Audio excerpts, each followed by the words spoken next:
Hello, this is Eva Maria, and I'm here today to talk about blood magic. It's Sunday, I have my cup of coffee, brought you here into this little corner of my kitchen, figured we'd have a little chat. Okay, blood magic. Fairly deep and somewhat heavy topic. I think a lot of the sort of controversy or the real deep feelings and all that associated have to do with the fact that blood, I think, is a huge psychological trigger. And one thing that I have learned in all my time as a magical practitioner is that psychological triggers factor in heavily in the magic that we do. The reason, when we create magic, a lot of the process of that creation is born in the mind.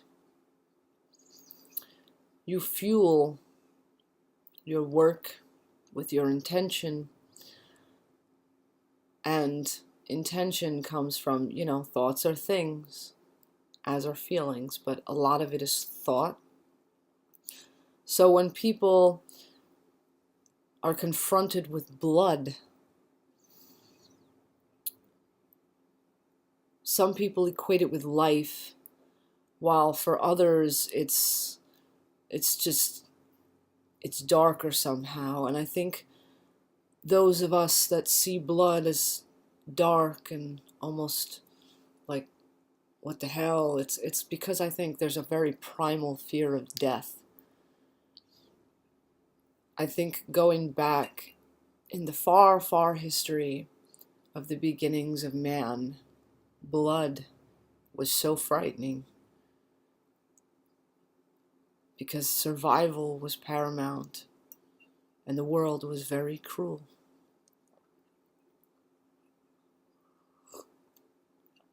That said, as I was saying before, being that psychological triggers how we interpret things, what things symbolize, these things, they do affect what we do. So your view, in essence, of blood to begin with, if you're comfortable with it or uncomfortable with it, is going to be a factor in your work.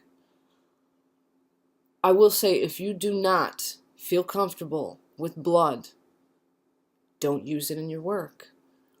Because to use something that does not sit well with you, you're going to fear it, and fear will sabotage what you're doing, because you will be so afraid of backfiring and horrible things happening, because you will be afraid of that thing that you're trying to work with.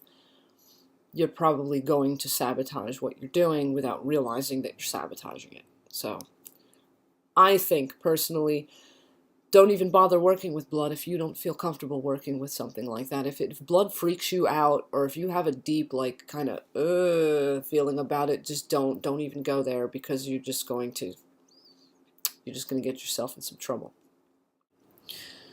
The next question I'd like to address is the question of, is blood magic positive or negative? In my opinion, it is neither, and let me explain what I'm talking about. I believe, and I have come to understand through my own experience as a practitioner, that the universal energy that we draw upon and the things that we use in our work, they are not good or bad. They only take on positive or negative connotation or polarity when we utilize them and put a spin on them toward our own ends. So there is no white magic and black magic. It's all magic. It's what spin are you putting on that power when you are directing it toward your intent.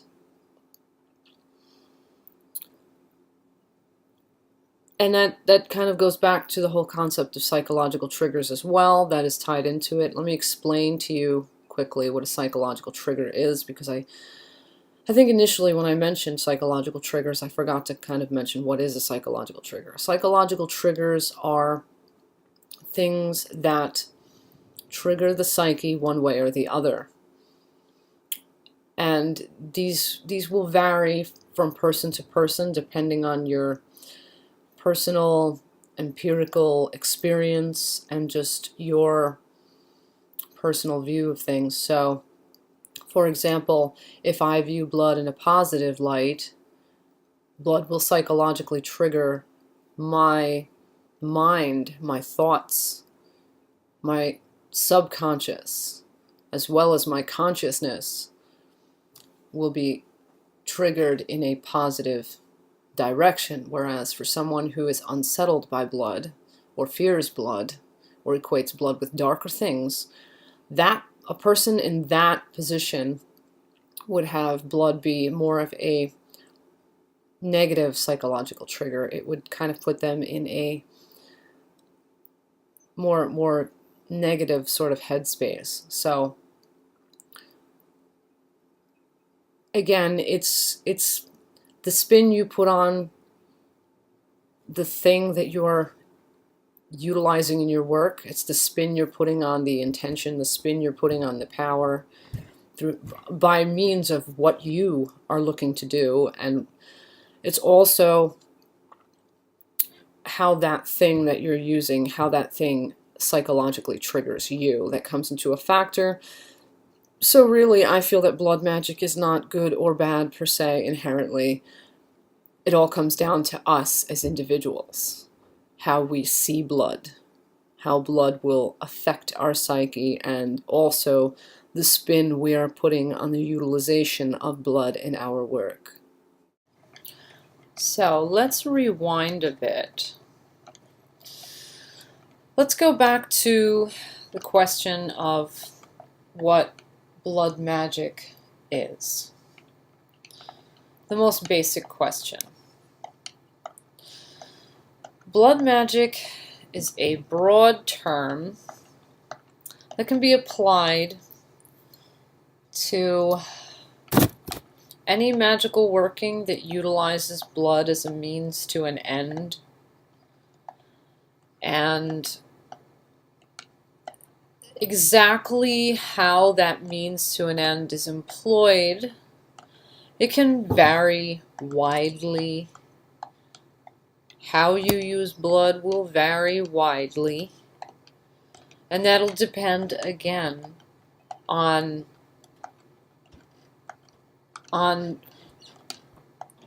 how a particular practitioner views blood. For example, some might see blood as a tie that binds, and such people will probably use blood in deep binding rites. Some might see blood as empowering. Such people might use blood to add work to works that are of greater importance, works upon which greater things are hinging. You know, some people might see blood as a life-affirming thing, and those people might use blood in rites associated or works associated with fertility or healing. And then there's some people that might see blood as very personal, and those people might use blood to personalize certain works for, to sort of build that connection to themselves, or they may utilize blood as a connecting, personalizing means to personalize, for example, items that are meant to be their own. And finally, some people see blood as the ultimate sacrifice given in exchange for, you know, requests from divinity or from the universe that are huge. You know, for such people, they may offer up blood in exchange for things that are pretty big. You know, things that are like move heaven and earth big. But again, these are just some examples, and these are just some ways that blood can be used, and these all again hinge on how a practitioner views blood. It all comes down to how a practitioner sees blood in the first place. That is going to color, you know, not only the psychological trigger that blood will be for them, but that will color how they approach blood, how they utilize blood, if they utilize blood in their work.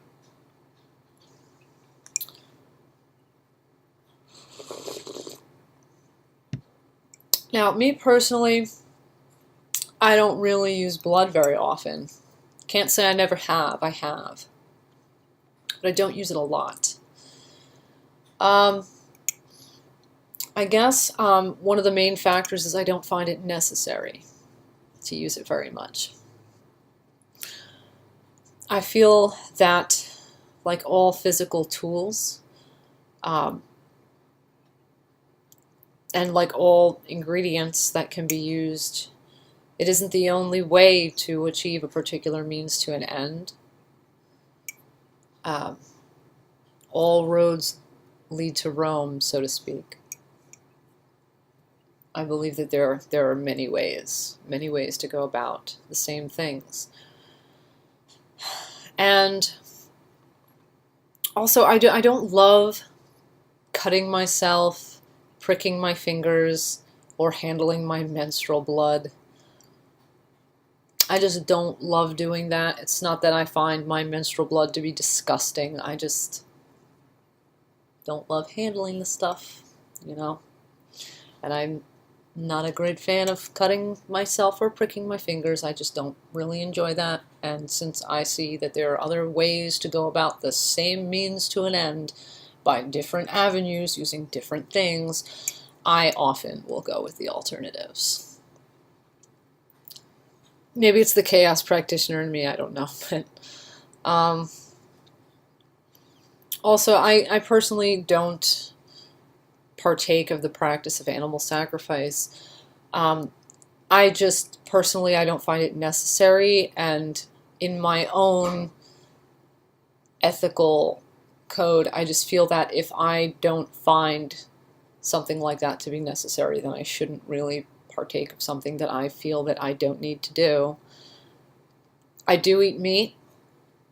I just don't feel that I need to lay down an animal's life in my spirituality. It's not something that I personally find for me that I need to do. So I don't do that. Now, am I gonna, you know, judge somebody else if they're in a path that doesn't see things the same way? Oh, hell no.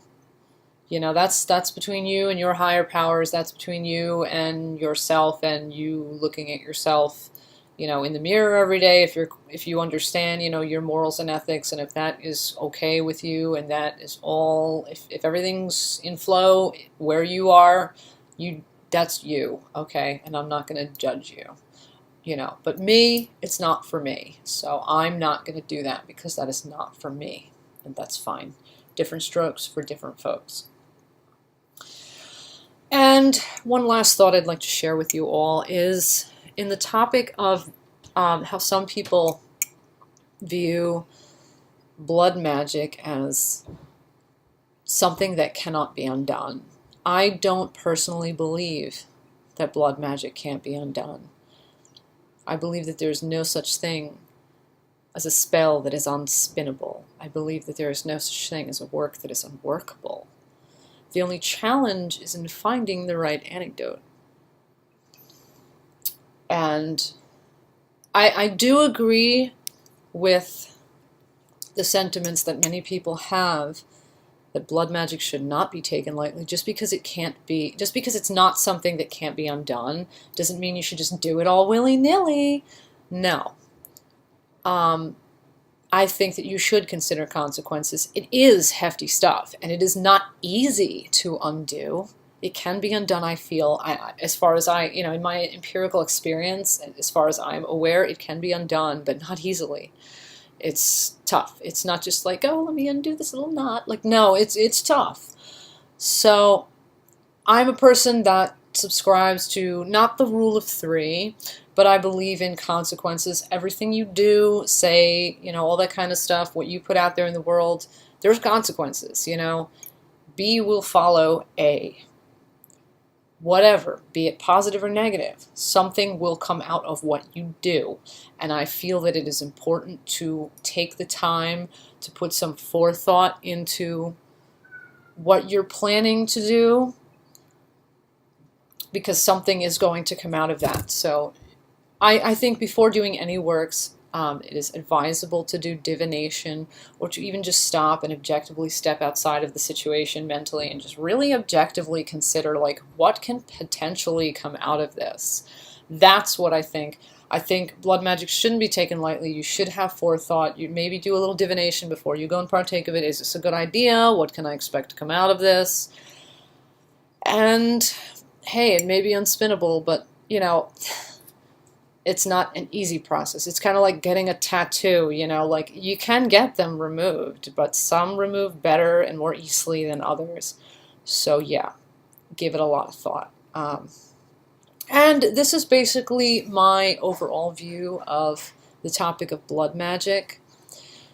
If you have any questions for me, or if you'd like me to clarify anything that I've said, please put your thoughts, questions, comments, what have you, in the comment box, and I will do my best to answer any questions or address any comments to whatever extent that I can. And that said, I look forward to our next exchange. Enjoy your Sunday. Blessed be and Ashe.